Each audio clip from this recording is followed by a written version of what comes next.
Welcome back to Meeting in Middle America, our podcast here at the Lubar Entrepreneurship Center, based at the University of Wisconsin-Milwaukee. I'm your host, Stephen Olikara, and I'm also founder and president of the Millennial Action Project. On the show today is a great friend of mine, a friend of the Millennial Action Project, State Representative Jonathan Brostoff. He's a member of our local chapter here in Wisconsin called the Wisconsin Future Caucus. And we're going to talk with him about an unprecedented journey that he's been on over the last year to pass a bipartisan bill that's helping the deaf community and particularly providing support for sign language interpreters. He had some uncanny tactics to get it done, including not cutting his hair for over a year. And I think he's just a great example of what you can achieve in public service. So I hope you enjoyed the show with Representative Jonathan Brostoff.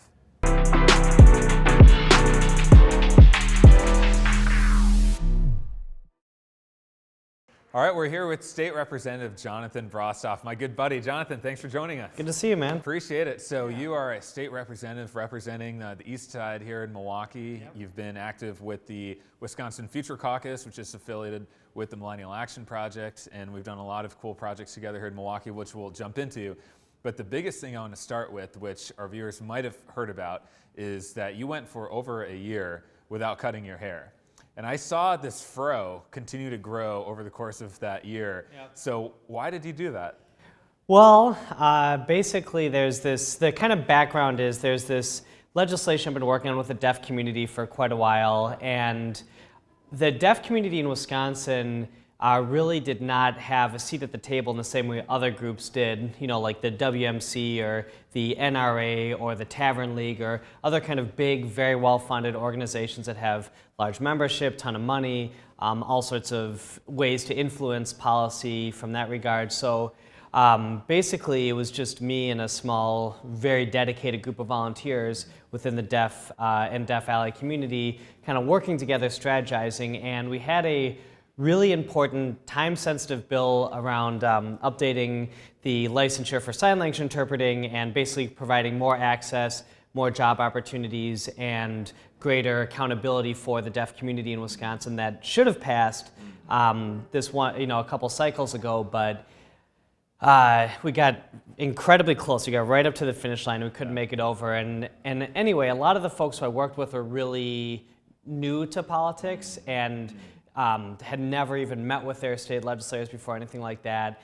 And so I decided to take everyone out for dinner, about 30 or 40 of the stakeholders. We all went out to kind of talk things over and strategize and just to catch up a little bit because people were very disheartened, understandably so, afterwards. And so kind of on the fly, I said, look, a bill this complicated that has this little support in regard to, usually like big money unfortunately moves politics, right. Or if you have like an organized big union or lots of people or stuff like that, that's another way to do it. But a group that's kind of this small that doesn't have a lot of money to influence politics, which is not how it should be, but that's how it is, right. To get this far was a big accomplishment, and we defeated another really bad bill that was coming against the deaf community. I said, we've accomplished a lot, but people are so disheartened and so upset, understandably so. And so I said, look, I'm going to make a visual indicator to you. Every time you see me, you're going to see my scruffy hair. I'm not cutting my hair to get this passed, and you're going to recognize that you got an ally every single day you see me. And for a politician, I have like a big Jew fro when it grows out. It's all curly and ridiculous looking, and that's, that's going to be something I want to get rid of as well. I don't like having long hair. This is as long as it usually gets.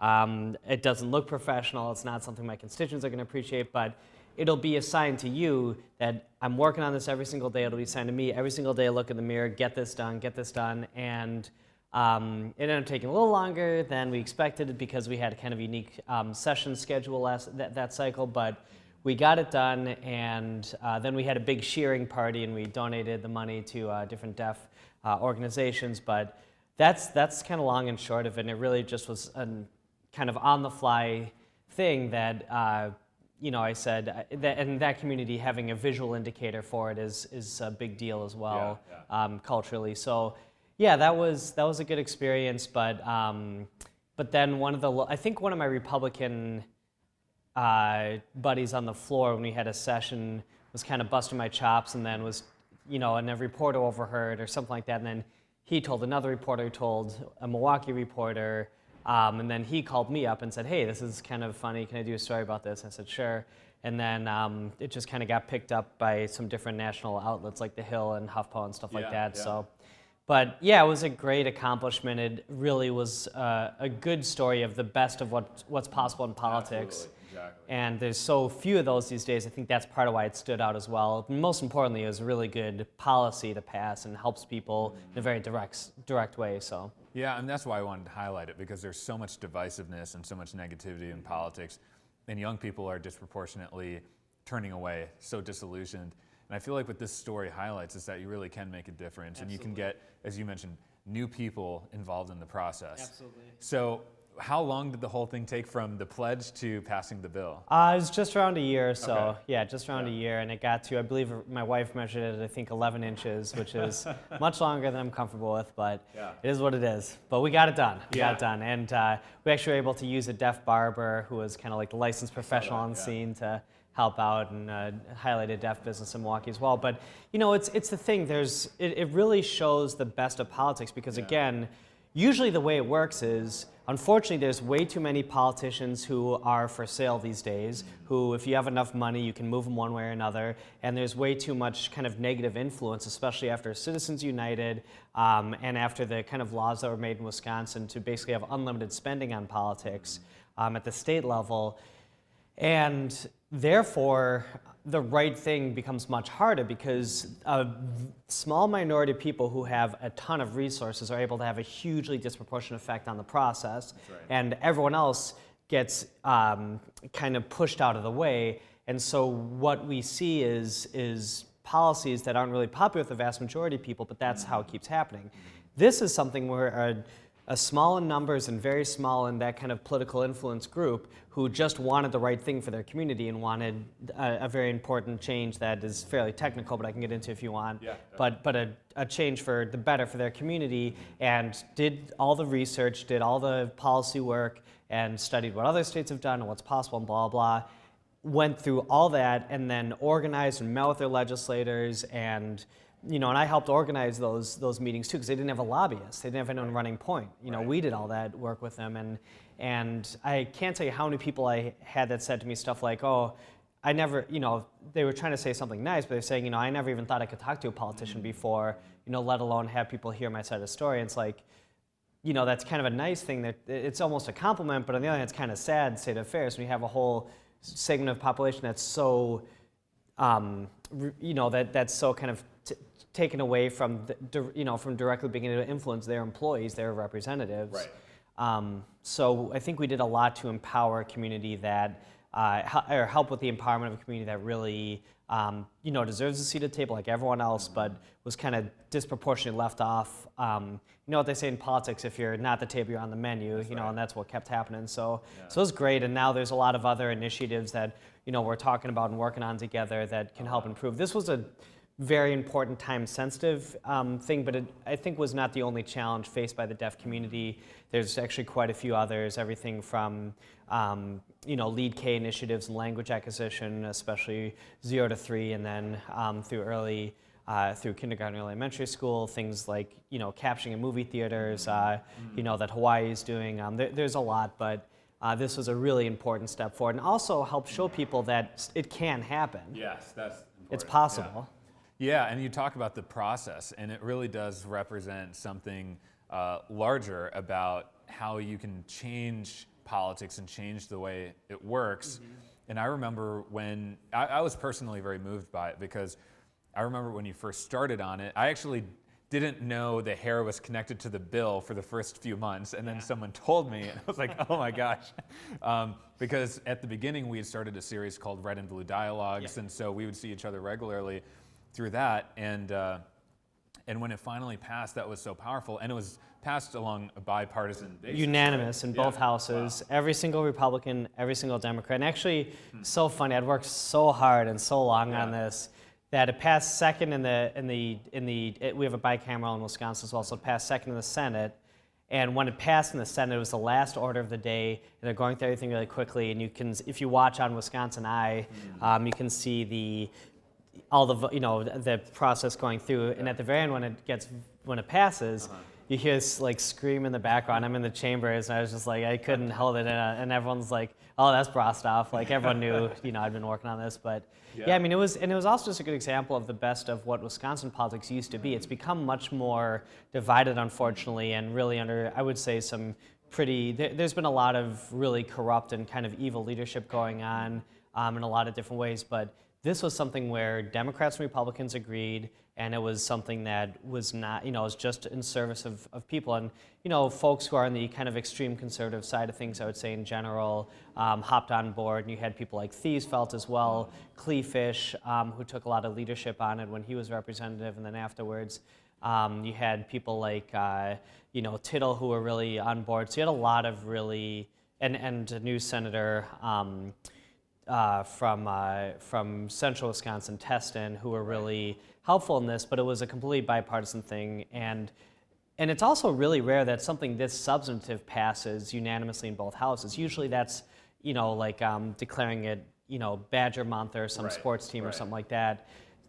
It's very rare you get unanimous support on something like this, but it was just awesome. Yeah, for a substantive bill. Yeah, fantastic. Is there a story from you convincing that first Republican to get on board? Yeah. Oh yeah. Initially, I'm trying to think of the right way to say this, but there was a lot. This is a group that did not have a big presence in Madison. Right. It's not like the Harley Riders or all these other organizations. Right. And so there was not really necessarily like hostility, but there was, I would say, a lot of kind of passive ignorance towards the community and towards their needs.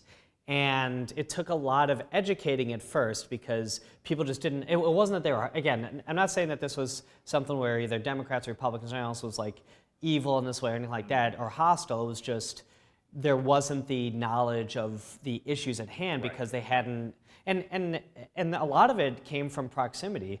I think we had the first deaf intern in Madison, Tamara, and her just interacting with people in the hallways and stuff like that was really helpful in kind of educating some of our colleagues about some of the challenges they might face if they're in a different situation.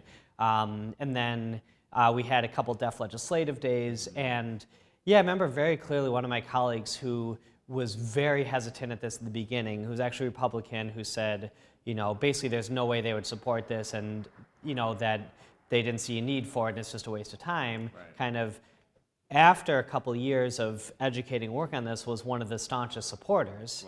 And I believe became a co-sponsor, if memory serves. So you definitely can see that growth, but a lot of it is proximity to power and just being able to let people know exactly what the issue is and educate them. It wasn't necessarily that there was an evil or hostile perspective. It was just a kind of lack of awareness. Exactly. Yeah. Well, I think that story just highlights that politics has, at its best, you can really move people. 100%. And you can speak to their better angels. Yeah, and I will say this too.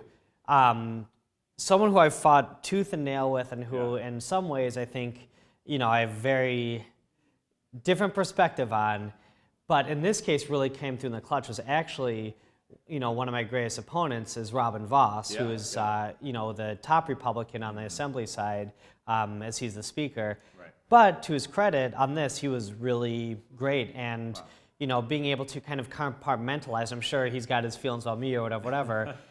I'm sure, but on this, he was absolutely fantastic, and there was a lot of Republicans and Democrats who did a lot of heavy lifting, and I don't want to diminish Senator Teston's role as well. He was pretty great as well, and Skoronsky and his staffer Sarah. But at the end of the day, this was something where people who could not be more opposite side of things came together on. Maybe he just wanted you to get a haircut too. I'm sure that was a part of it. But even before that, the first time around, he was very supportive. He was very supportive from the very beginning, actually.